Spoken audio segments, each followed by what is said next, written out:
it's a fun teaching exercise. It's a challenging but very invigorating academic experience in that it is different than most other law school teaching because we are teaching real time. This is a simulation, and it is experiential learning. And once the context has been set forth in a series of 2 or 3 introductory lectures,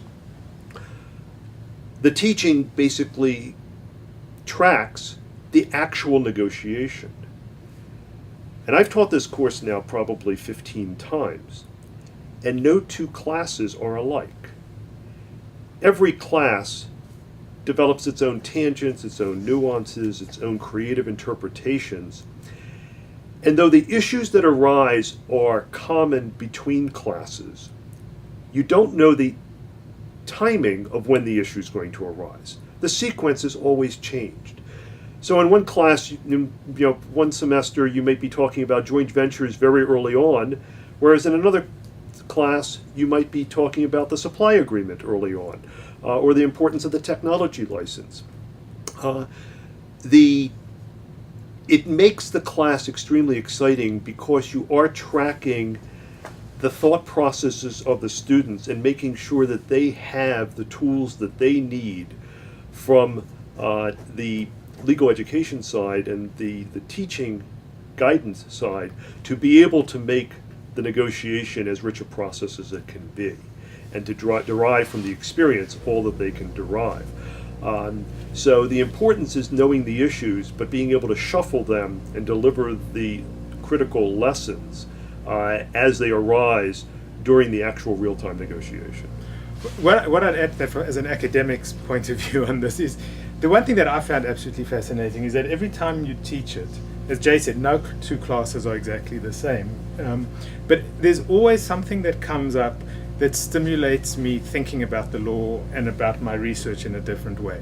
And it might be something students do or something that they don't do. So it could be that, why aren't they focusing on this? And as you sort of start thinking about that, you start seeing, well, there's things that maybe they're being pushed in a direction other than the one that you want, that raises a question of how do you get people to do something slightly differently, raises issues about corporate responsibility. I've had thoughts triggered by that, but also you can get about how contracts are drafted, so that from an academic's point of view, it's a stressful thing because it's unlike most courses in the sense that you can't prepare and know that you've got a game plan and it's going to work out the way you want.